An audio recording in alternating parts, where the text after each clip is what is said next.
इस वक्त आप देख रहे हैं खास कार्यक्रम सियासी रंग और आपके साथ मैं हूं मोहम्मद खबर खान। इस कार्यक्रम के जरिए हम आपको राष्ट्रीय और स्थानीय स्तर की सियासी हलचल और गतिविधियों से रूबरू कराते हैं। साथ ही आपको ये भी बताते हैं कब कहां क्या किस तरह की सियासी उठापटक हुई। राजनीति के शतरंज पर ऐसी कौन सी नई बिसात बिछी जो सियासी गलियारों से लेकर चौक चौराहों तक चर्चा के केंद्र में रही, बहस का मुद्दा बनी और फिर तेज होती गई क्रिया प्रतिक्रिया, आरोप प्रत्यारोप की जंग सियासी।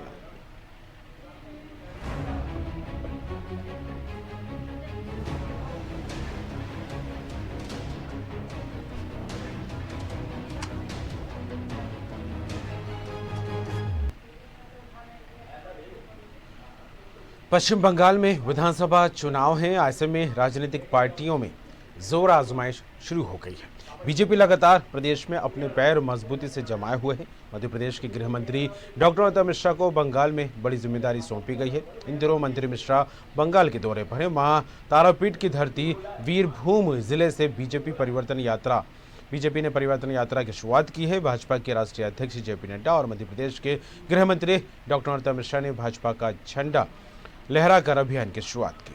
रैली में उमड़े अपार जनसमूह की तस्वीरें पश्चिम बंगाल में बदलाव की बह रही लहर को बयां कर रही हैं। डॉक्टर नरोत्तम मिश्रा ने ममता सरकार पर जमकर निशाना साधा। गृहमंत्री ने कहा टीएमसी के गुंडे बीजेपी कार्यकर्ताओं पर हमले कर रहे हैं। उन्होंने कहा बंगाल में माफिया राज है, यहाँ कानून व्यवस्था जैसी कोई चीज नहीं है। उनकी बात से अक्षरशः सहमत हूँ। पश्चिम बंगाल में अभी तक तो भारतीय जनता पार्टी के कार्यकर्ताओं के ऊपर हमले होते थे। 134 लोग हमारे मारे गए अभी तक, और इसमें अधिकांश लोग तृणमूल के लोगों ने हमला किया।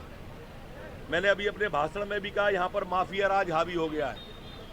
लोगों को डराकर धमकाकर भय से ये लोग अपने माफिया राज को स्थापित करना चाहते हैं। हर क्षेत्र में पश्चिम बंगाल में लूट का आलम है और भ्रष्टाचार का तांडव हो रहा है, और इसलिए मैं गवर्नर की बात से सहमत हूं। उनकी बात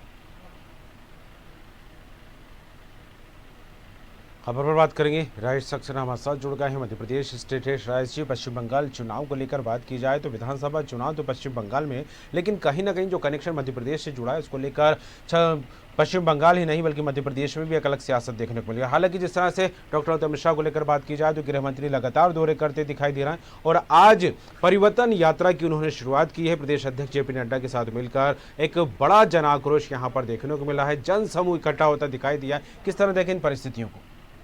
देखिए कमर, अगर बात की जाए पश्चिम बंगाल की तो एक एनर्जी के साथ जो बीजेपी है वहां पर अपनी जो कैंपेनिंग है, जो चुनाव के पहले जो उसकी रणनीति है उसको और धार वो करने में जुटी हुई है और लंबे समय से पश्चिम बंगाल उसका टारगेट रहा है जी। अब अगर हम बात करें मध्य प्रदेश के गृह मंत्री डॉक्टर नरोत्तम मिश्रा की, उन्हें कई जो विधानसभा सीटें हैं पश्चिम बंगाल की उसकी जिम्मेदारी वहां दी गई है और वो लगातार वहां पर दौरे कर रहे हैं। लगातार वहां पर वो कार्यकर्ताओं पदाधिकारियों से बातचीत कर रहे हैं।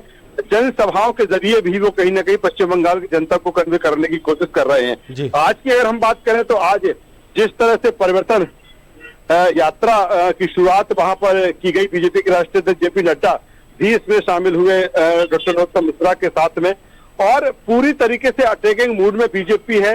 और जिस तरह से घटनाएं वहां पर हुई पिछले 2-3 सालों में देखा जाए, बीजेपी का ये आरोप है कि किस तरह से उनके कार्यकर्ताओं पर, उनके नेताओं पर हमले वहां पर हुए, और डॉक्टर नरोत्तम मिश्रा लगातार वहां पर सघन जनसंपर्क अभियान कर रहे हैं, कार्यकर्ताओं के साथ बातचीत कर रहे हैं, बैठक कर रहे हैं और लगातार हमलावर है पश्चिम बंगाल सरकार पर, मुख्यमंत्री ममता बनर्जी पर। यहाँ से कहा जा सकता है कि डॉक्टर नरोत्तम मिश्रा को जिस तरह से पहले उत्तर प्रदेश की जिम्मेदारी दी गई थी जब वहां पर विधानसभा चुनाव हुए थे, बेहतर परफॉर्मेंस वहां पर कर रहा था। एक बार फिर पार्टी हाईकमान ने उन पर विश्वास जताया है और वो पूरी तरीके से पश्चिम बंगाल में कार्यकर्ताओं के बीच एक स्ट्रेटेजी, एक रणनीति के तहत काम करते हुए कहीं ना कहीं बीजेपी को और मजबूत बनाने की कोशिश वहां कर रहे हैं और कई तरह के हमले जिस तरह से उन्होंने ममता बनर्जी सरकार पर वहां पर की है। जी बिल्कुल, और जिस तरह की परिस्थितियां बनती दिखाई दे रही हैं क्योंकि आए दिन बीजेपी का कोई ना कोई कार्यक्रम वहां पर आयोजित होता दिखाई दे रहा है और ऐसे में जिस तरह से सरगर्मियां बढ़ती दिखाई दे रही है उन तस्वीरों के क्या कुछ मायने निकाले जाए खास करके चुनाव को लेकर? देखिए, एक माहौल बनाने में तो बीजेपी वहां पर कामयाब हो चुकी है कमर। क्योंकि जिस तरह से एक पूरी मैं जो बात लगातार करता हूं कि एक रणनीति लंबे समय से बीजेपी ने पश्चिम बंगाल के लिए बनाई है, अभी से नहीं बहुत पहले से। और मध्य प्रदेश की जिस तरह से कैलाश विजयवर्गीय को वहां का प्रभारी बनाया गया है, फिर चुनाव के पहले जिस तरह से डॉक्टर नरोत्तम मिश्रा को कई विधानसभा सीटों का प्रभार दिया गया है, और ये सारे नेता जितने भी हैं बीच बीच में, चाहे हम बीजेपी के राष्ट्रीय अध्यक्ष जेपी नड्डा की बात करें या फिर अन्य पार्टी के अभी पीएम नरेंद्र मोदी भी वहां पर पहुंचे थे, तो अब पूरी तरीके से अटैकिंग मूड में बीजेपी है और कहीं ना कहीं एक बेहतर माहौल बनाने में भी कोशिश हुई है। जिस तरह से रिपोर्ट्स वहां पर आ रही है, जिस तरह से आपने जिक्र किया कि लोग वहां पर बीजेपी की कोई भी जनसभा होती है, कोई भी नेता पहुंचता है तो जनता वहां की सपोर्ट कर रही है, उमड़ रही है। तो ये बताता है कि कहीं ना कहीं बीजेपी की जो स्ट्रेटेजी लंबे समय से रही उसमें कामयाब हुई है। और अगर डॉक्टर नरोत्तम मिश्रा की बात करें तो जो एक उनका अनुभव रहा है मध्य प्रदेश में या अन्य जगहों पर जो जिम्मेदारी उनको दी जाती है उसका पूरा उपयोग वो वहां पर कर रहे हैं। और वैसे भी उन्हें संकट मोचक पार्टी कहती है, बीजेपी कहती है, कई बार वो पार्टी हाईकमान ने जो जिम्मेदारी दी है उस पर खड़े उतरे हैं और यही कारण है उनकी एक बार फिर चुनाव के पहले बड़ी जिम्मेदारी दी गई। बिल्कुल राजीव, अब देखने वाली बात होगी। हालांकि जिस तरह से माहौल पश्चिम बंगाल में बनता दिखाई दे रहा है, बीजेपी बार बार इस बात को लेकर कहती दिखाई दे रही है कि वहां की जनता अब परिवर्तन चाहती है और इसीलिए परिवर्तन यात्रा भी निकाली गई। अब देखने वाली बात होगी चुनाव आते आते क्या कुछ देखने को मिलता है। तमाम बात के लिए आपका धन्यवाद। लेंगे अगली खबर। इंदौर निकाय चुनाव से पहले कांग्रेस और बीजेपी ने अपने अपने पत्ते बिछाने शुरू कर दिए हैं। शहर की सत्ता में अपना दबदबा बनाने के लिए दोनों ही दल एड़ी चोटी का जोर लगा रहे हैं। इस बीच एक वीडियो सोशल मीडिया पर काफी वायरल हो रहा है। मध्य प्रदेश के इंदौर में वायरल वीडियो ने राज्य की राजनीति में भूचाल ला दिया है। वीडियो में इंदौर कांग्रेस के अध्यक्ष विनय बाकलीवाल पार्षद पद के 5 दावेदारों को कुरान की कसम खिलवाते नजर आ रहे हैं। बीजेपी का दावा है कि वीडियो में दिख रहे लोग कांग्रेस के नेता हैं। बाकलीवाल और शुक्ला को पूरा यकीन है कि कांग्रेस से जुड़ा मुसलमान धोखेबाज है। इसी डर के कारण कुरान की कसम खिलवाई जा रही है। वहीं कांग्रेस के शहर अध्यक्ष विनय बाकलीवाल ने कहा है कि कांग्रेस को बदनाम करने के लिए वीडियो को एडिट कर वायरल किया गया है। इसे लेकर वो पुलिस से जांच की मांग करेंगे।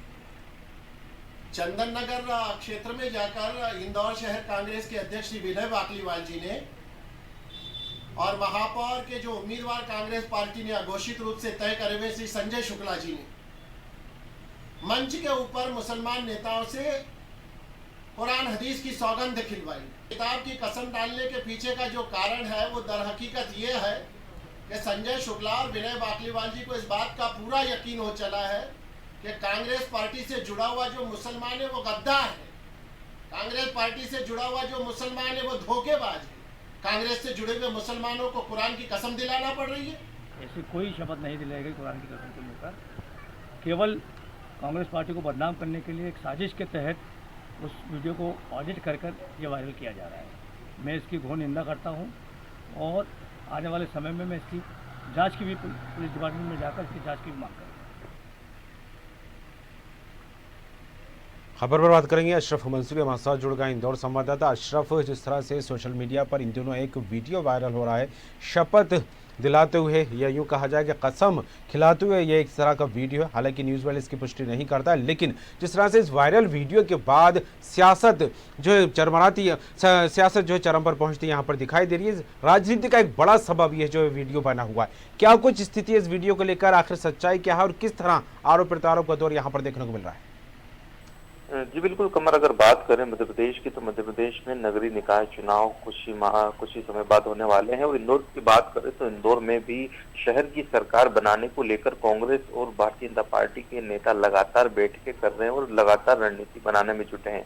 कांग्रेस पार्टी की बात करें तो पिछले काफी समय से नगरीय निकाय चुनाव में कांग्रेस पार्टी इंदौर में जो है अपना मेयर नहीं बना पाई और काफी खस्ता हाल में नगरीय निकाय चुनाव में कांग्रेस पार्टी की पिछले काफी सालों से दुर्दशा देखने को मिल रही है। ऐसे में कांग्रेस पार्टी इस बार जो है नगरीय निकाय चुनाव को लेकर काफी तैयारी कर रही है। शहर कांग्रेस के बैनर तले शहर के कई वार्डों में कांग्रेस पार्टी की बैठकें हो रही है, रणनीति बनाई जा रही है। इसी क्रम में एक वीडियो वायरल हुआ जिसे इंदौर के चंदन नगर क्षेत्र का बताया जा रहा है और पिछले लगभग ये 8 दिन पुराना जो वीडियो है वो अब जो है काफी वायरल हुआ है। और इस वायरल वीडियो में जिस तरह से देखा जा सकता है कि शहर कांग्रेस के अध्यक्ष विनय बाकलीवाल मंच पर कांग्रेस पार्टी से ही जुड़े 5 ऐसे दावेदार जो चंदन नगर क्षेत्र से पार्षद पद की दावेदारी कर रहे हैं और जिन्हें माना जा रहा है कि इन 5 में से कांग्रेस पार्टी पार्षद पद का इनमें से टिकट देगी।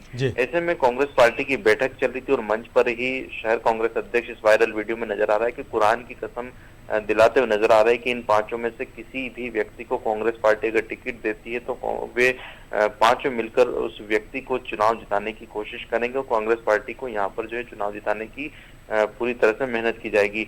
इसी तरह का जो वीडियो वायरल हुआ है उसके बाद जो है कांग्रेस कहीं ना कहीं बैकफुट पर आई है, क्योंकि इस वायरल वीडियो में जिस तरह से कुरान की कसम दिलाई जा रही है उसको लेकर मुस्लिम समाज में भी काफी रोष है। शहर काजी इशरत अली ने भी इस पर आपत्ति दर्ज कराई कि सियासत में मजहब को इंक्लूड नहीं करना चाहिए। लोकतंत्र में सभी को स्वतंत्रता है कि वे किसको चुनाव में अपना मत दे, लेकिन जिस तरह से सियासत में मजहब का जो है शामिल किया गया उसको लेकर मुस्लिम समाज के भी लोगों ने काफी नाराजगी जताई है। वहीं भारतीय जनता पार्टी जो है पूरी तरह से आक्रामक हो गई। उन्होंने कांग्रेस पार्टी पर निशाना साधा है कि किस तरह से कांग्रेस पार्टी के नेता मुस्लिम समाज के वोट लेने के लिए और मुस्लिम समाज के जो नेता है उनको एकजुट रखने के लिए मजहब को भी शामिल कर रही है। ऐसे में जब ये पूरा वायरल वीडियो हुआ और कहीं ना कहीं कांग्रेस के नेताओं की किरकिरी हुई, उसके बाद शहर कांग्रेस अध्यक्ष विनय बाकलीवाल ने इस पूरे वीडियो को काट-छाट करने का आरोप लगाया और पुलिस जांच की मांग भी की है।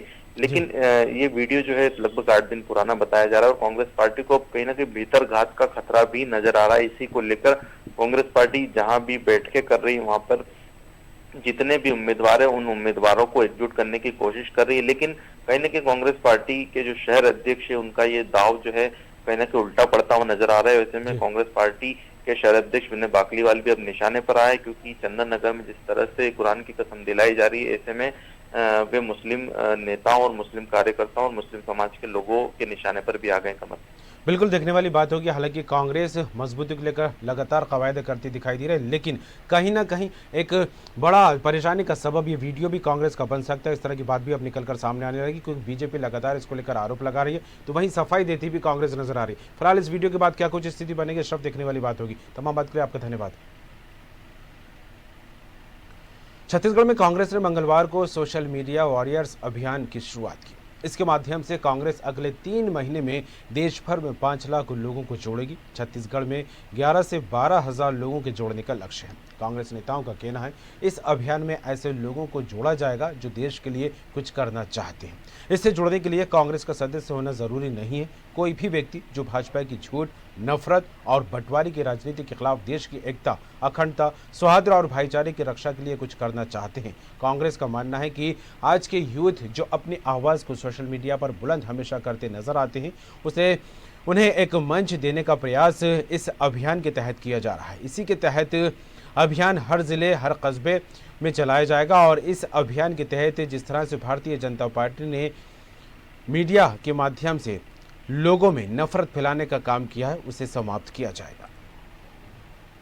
देशव्यापी अभियान शुरू किया है सोशल मीडिया की मजबूती हेतु, जिसमें लगभग प्रथम चरण के दौर में हम लोग 5 लाख ऐसे डिजिटल वॉरियर को चिन्हित करके उनके पास अपने सोशल मीडिया टीम से जोड़ेंगे।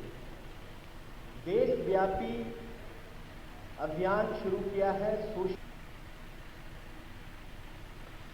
निधि प्रसाद जुड़ गई हैं रायपुर संवाददाता। निधि, एक बड़ा अभियान कांग्रेस यहां पर चलाती दिखाई दे रही है। कांग्रेस का वॉरियर्स अभियान की शुरुआत हो गई है। काफी बड़ा लक्ष्य लेकर पार्टी आगे बढ़ती दिखाई दे रही है और खासकर के युवाओं को फोकस किया जा रहा है कि पार्टी में जोड़ा जाएगा, उनको सदस्य बनाया जाएगा, जिससे पार्टी मजबूत होगी। हालांकि जिस तरह की स्थिति को लेकर बातें तो कहीं निकलकर सामने आ रही हैं, लेकिन इस अभियान को लेकर अगर कहा जाए तो क्या कुछ तस्वीरें बनती दिखाई दे रही हैं? जी बिल्कुल, निश्चित तौर पर अब कांग्रेस पार्टी जो है वो अपना जनाधार बढ़ाने की भरपूर कोशिश कर रही है। आज से ये सोशल मीडिया वॉरियर्स के नाम पर एक अभियान शुरू किया गया है और इस अभियान के तहत छत्तीसगढ़ से इस अभियान के तहत 5 लाख सोशल मीडिया वॉरियर्स तैयार करने का लक्ष्य जो है वो कांग्रेस सरकार ने रखा हुआ है। जैसे कि साथ अगर हम बात करें तो आज ही कांग्रेस भवन में इसकी शुरुआत की गई। कल जिस तरह से एआईसीसी ने भी इसकी शुरुआत की थी, उसकी तर्ज पर आज छत्तीसगढ़ में ये शुरुआत की गई है और राहुल गांधी का संदेश भी सुनाया गया इस माध्यम से। जिस तरह से उन्होंने इस अभियान से जुड़ने की लोगों से अपील की है, उसे बताया गया है और कहा गया है कि कांग्रेस पार्टी से ज्यादा यूथ जुड़ सके, उसका एक प्रयास किया गया है। इसी के साथ कहा गया है कि जिस तरह से आज के यूथ लगातार सोशल मीडिया पर एक्टिव रहते हैं, कई लोग जो है अपनी बातों को खुलकर कहते हैं, तो हम इस माध्यम से उन्हें एक मंच देने का प्रयास कर रहे हैं। कहीं ना कहीं भारतीय जनता पार्टी जो है वो इसका निशाना है।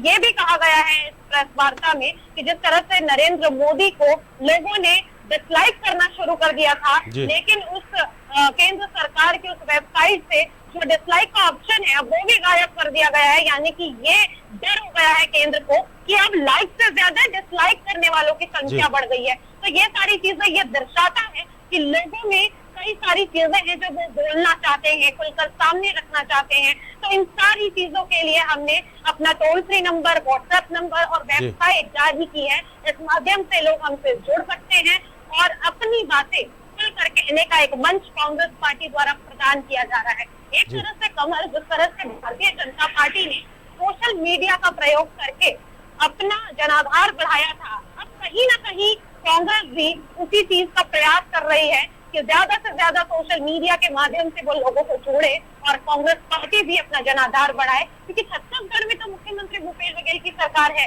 लेकिन हम अगर पूरे देश की बात करें तो कहीं ना कहीं वो वर्चस्व जो कांग्रेस का पहले हुआ करता था, जो जनाधार पहले हुआ करता था, वो भी कहीं ना कहीं खत्म होता नजर आ रहा है। तो इसे वापस से एकजुट करने के लिए और जनाधार में बढ़ोतरी करने के उद्देश्य से ही जो कांग्रेस पार्टी ने इस एक बड़े अभियान का शुरुआत किया है। छत्तीसगढ़ में ये अभियान 3 महीनों तक लगाया जाएगा और हर जिले, हर कस्बे, हर क्षेत्र में जाकर इस अभियान की शुरुआत कर भारतीय जनता पार्टी द्वारा जो एक तरह से नफरत सोशल मीडिया के माध्यम से फैलाई जा रही है, उसे खत्म करने का प्रयास कांग्रेस। चलिए, बिल्कुल, तमाम बात के लिए आपका शुक्रिया निधि।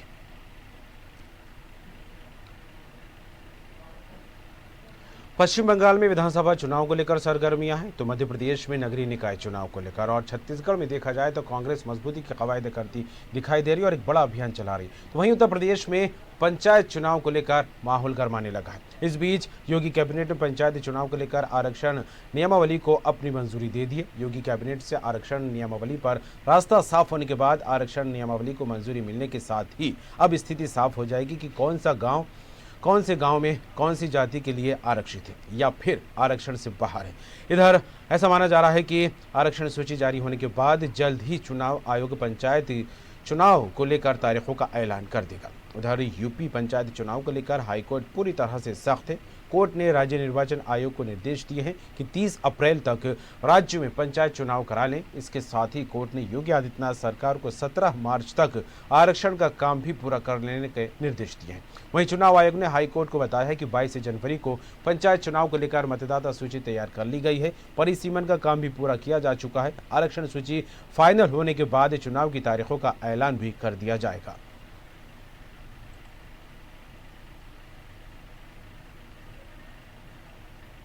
खबर पर बात करेंगे, राजू हमारे साथ जुड़ गए हैं लखनऊ संवाददाता। राजू, पंचायत चुनाव की तारीखों को लेकर असमंजस की स्थिति लगातार बनी हुई थी, लेकिन आज जब कैबिनेट में बड़ा फैसला लिया गया है, आरक्षण नियमावली को लेकर मंजूरी मिल गई है, मोहर लगती यहाँ पर दिखाई दे रही है, तो ऐसे में अब ये माना जाने लगा है कोर्ट के निर्देश के आधार पर कि अप्रैल में चुनाव हो सकते हैं पंचायत को लेकर। फिलहाल क्या कुछ स्थिति बनती दिखाई दे रही है और कैबिनेट के इस फैसले के बाद क्या कुछ सामने आ रहा है?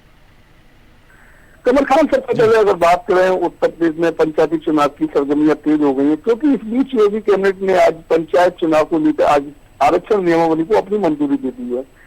लेकिन मैं आपको बता दूं कि कोरोना के मद्देनजर चलते हुए चुनाव करने के लिए और किसानों का अगर ग्राम पंचायतों की बात करें तो उनका जिस तरीके से देखा जाए कार्यकाल खत्म हो चुका था, प्रधान फिर भी अपनी मनमानी कर रहे थे, जिसको देखते हुए आज योगी कैबिनेट से आरक्षण नियमावली पर रास्ता साफ होने के बाद आरक्षण नियमावली को मंजूरी मिल गई है और स्थिति साफ हो जाएगी कौन सा गांव कौन सी जाति के लिए आरक्षित है या फिर आरक्षित से बाहर है। इधर ऐसा माना जा रहा है कि आरक्षण सूची जारी होने के बाद जल्दी चुनाव आयोग पंचायत चुनावों को लेकर तारीखों का ऐलान कर देगा, क्योंकि कमर खान यहाँ देखा जाए जिस तरीके से बोर्ड के पेपर आने वाले अप्रैल में बोर्ड के पेपर हुआ करते थे, कहीं मिला के देखा जाए चुनाव आयोग को और हाई कोर्ट ने जिस तरीके से निर्देश दिया, उन्होंने कहा है कि 30 अप्रैल तक चुनाव करा दिया जाए। लेकिन इधर की बात कर रही थी पंचायत चुनाव को लेकर हाई कोर्ट पूरी तरह से सख्त हुए और कोर्ट ने राज्य निर्वाचन आयोग को निर्देश दिया कि 30 अप्रैल तक राज्य में पंचायत चुनाव करा लें। इसके साथ ही कोर्ट ने जो योगी आदित्यनाथ सरकार को 17 मार्च तक आरक्षण का काम पूरा करने के लिए निर्देश दिए थे, वही अगर बात करें तो चुनाव आयोग ने हाईकोर्ट को बताया कि 22 जनवरी को पंचायत चुनाव को लेकर मतदाता सूची तैयार कर ली गई है, परसीमन का काम पूरा कर लिया गया। आरक्षण सूची फाइनल होने के बाद चुनाव की तारीखों का ऐलान भी कर दिया जाएगा। लेकिन कमर खान देखा जाए उत्तर प्रदेश में जो भी चुनाव पंचायत चुनाव होंगे, राज्य पंचायत चुनाव, वो एक किसी सिंबल पे नहीं होंगे जो सूत्रों की माने, वो किसी पार्टी के अधीन नहीं होंगे। जो भारतीय जनता पार्टी हो, तो समाजवादी पार्टी हो या फिर बहुजन समाजवादी पार्टी, अगर कोई भी पार्टी हो उस पर चुनाव नहीं होंगे। लेकिन माना जा रहा है कि जिसकी सत्ता होती है प्रदेश में उसका चुनाव नजदीक होता है। अब देखना होगा योगी आदित्यनाथ की सरकार में किस तरीके से ये चुनाव की अगर बात करें, या साफ सुथरा चुनाव होगा या इसमें झगड़ेबाजी होगी, ये तो बात का विषय। लेकिन उत्तर प्रदेश में जिस तरीके से देखा जाए, पंचायत चुनाव से पता चल जाएगा, स्थिति साफ होते नजर आ जाएगी कि प्रदेश में 2022 की बात करें, जिस तरीके से देखा जाए उत्तर प्रदेश में कौन सी सरकार अपना पल्ला भारी कर सकती है।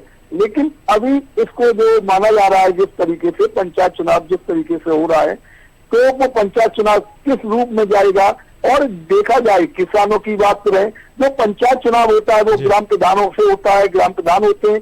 वहां अगर बात करें मोदी सरकार में जिस तरीके से किसानों का 3 जिलों को लेकर विरोध चल रहा है, दिल्ली की बात करें या उत्तर प्रदेश की बात करें, कई राज्यों में किसान विरोध कर रहे हैं, लगातार इस पे धरना प्रदर्शन चल रहा है। भारतीय किसान यूनियन अपनी जिस तरीके से धरना प्रदर्शन कर रही है, इससे योगी सरकार पर कितना बड़ा प्रभाव पड़ेगा ये कहना अभी संभव नहीं है। लेकिन उत्तर प्रदेश की दशा और दिशा जो जिस तरीके से बदली जाएगी वो 2022 का चुनाव होगा।